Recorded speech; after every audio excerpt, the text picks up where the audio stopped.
Assalamualaikum warahmatullahi wabarakatuh. Kami dari kelompok 2 kali ini akan mempresentasikan tentang pendidikan sebagai sistem. Kelompok kami terdiri dari Adifa Rasisafura, saya sendiri, kemudian ada Ataya Maharani, Adunistira Hidayatullah, dan ada Siti Zulfa Adila. Kemudian saya akan membacakan satu quotes dari Ralph Waldo Emerson.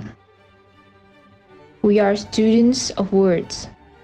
We are shut up in schools and colleges and recitation rooms for 10 or 15 years and come out at last with a bag of wind, a memory of words, and do not know a thing. Ralph Waldo Emerson. Materi pertama yang akan kita bahas adalah definisi dari sistem pendidikan. Menurut KBBI, pendidikan adalah proses pengubahan sikap dan tata laku seseorang atau kelompok dalam usaha mendewasakan manusia melalui upaya pengajaran dan pelatihan. Namun di sini kita akan membahas pendidikan yang berarti sebuah sistem besar yang memiliki kaitan yang kuat dan erat. Satu komponen bermasalah maka akan mempengaruhi kinerja komponen lainnya. Inilah salah satu hal yang menjadikan tidak begitu mudahnya menyelesaikan permasalahan pendidikan, khususnya di Indonesia. Lalu apa sih sistem itu? Secara umum, sistem berarti benda, peristiwa, kejadian atau cara yang terorganisasi yang terdiri dari bagian-bagian lebih kecil dan seluruh bagian tersebut secara bersama-sama berfungsi untuk mencapai tujuan tertentu.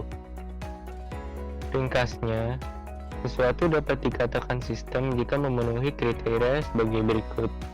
Yang pertama, dapat dibagi menjadi bagian-bagian yang lebih kecil. Kedua, setiap bagian memiliki fungsinya tersendiri. Ketiga, seluruh bagian melakukan fungsi secara bersama. Dan yang terakhir, fungsi bersama tersebut memiliki suatu tujuan tertentu. Selain sistem, dikenal pula istilah subsistem dan supersistem. Subsistem merupakan komponen atau bagian dari suatu sistem atau sistem di dalam sistem. Sebagai contoh, tubuh manusia adalah suatu sistem yang terdiri dari sistem-sistem lainnya, seperti sistem pernapasan, sistem ekskresi, dan lain-lain. Sedangkan supersistem adalah sistem yang mempunyai hubungan lebih luas dari sistem.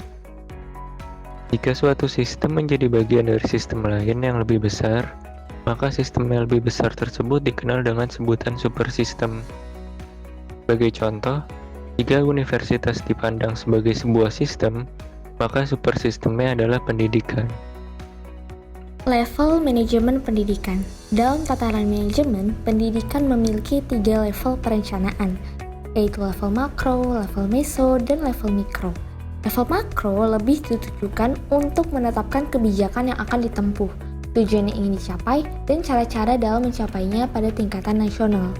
Perencanaan makro berusaha menjawab pertanyaan seperti, apakah tujuan pendidikan nasional? Pendekatan apa yang dipakai untuk mencapai tujuan tersebut? Program apa yang perlu diadakan untuk menunjang tercapainya tujuan tersebut?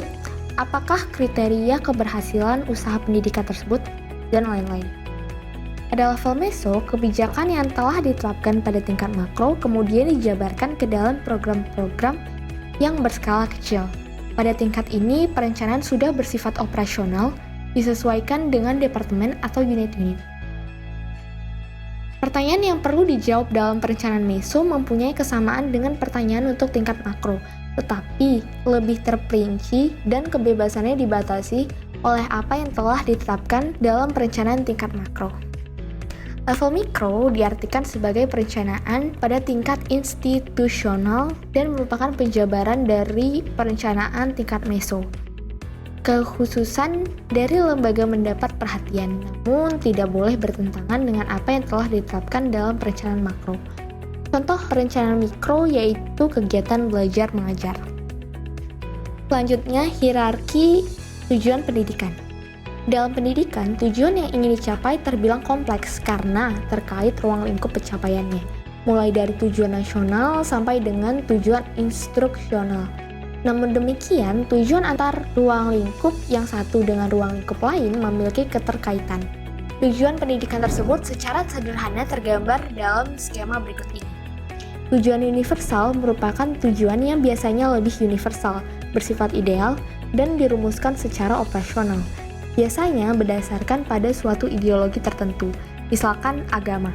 Lalu tujuan nasional bersifat ideal dan belum dirumuskan secara operasional. Tujuan institusional adalah tujuan lembaga setiap jenjang pendidikan yang biasa dikenal dengan standar kompetensi lulusan. Tujuan kurikuler adalah tujuan dari bidang studi yang biasa dikenal dengan standar kompetensi. Tujuan instruksional adalah tujuan pokok bahasan atau subbahasan yang diajarkan dan sudah bersifat operasional, biasa dikenal dengan kompetensi dasar. Selanjutnya ada sistem pembelajaran. Dalam ruang lingkup ini, pembelajaran pun bersifat sistematis atau bekerja dalam sebuah sistem. Untuk mempertegas bahwa pembelajaran pun bekerja dalam sebuah sistem, berikut akan digambarkan bagan mengenai sistem pembelajaran. Yang pertama ada input. Input adalah bahan mentah yang dimasukkan ke dalam transformasi.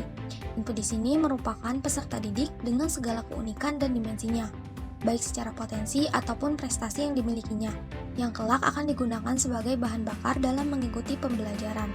Selanjutnya ada transformasi. Nah, transformasi ini adalah mesin yang mengubah bahan mentah menjadi bahan jadi.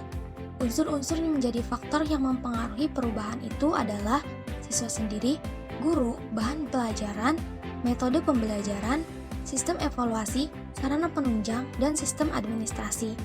Kemudian ada output atau keluaran. Output adalah bahan jadi yang dihasilkan dari transformasi. Penyeleksian kualitas output apakah sudah sesuai dengan tujuan atau belum dapat diperoleh melalui pelaksanaan evaluasi yang komprehensif, baik dari segi kognitif, afektif, maupun psikomotor. Kemudian ada umpan balik. Nah, umpan balik ini adalah segala informasi, baik yang menyangkut transformasi ataupun input. Fungsi dari adanya umpan balik adalah untuk memperbaiki kinerja dari transformasi ataupun input. Kemudian ringkasan. Pendidikan bukanlah sebuah komponen yang berdiri sendiri.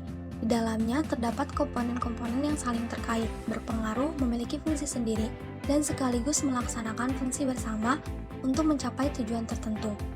Sistem yang bekerja di dalam sebuah sistem disebut dengan subsistem. Sebagai contoh, sistem pembelajaran, sistem evaluasi, dan lain-lain. Sedangkan yang lebih besar dari sistem disebut dengan suprasistem. Contohnya adalah pendidikan.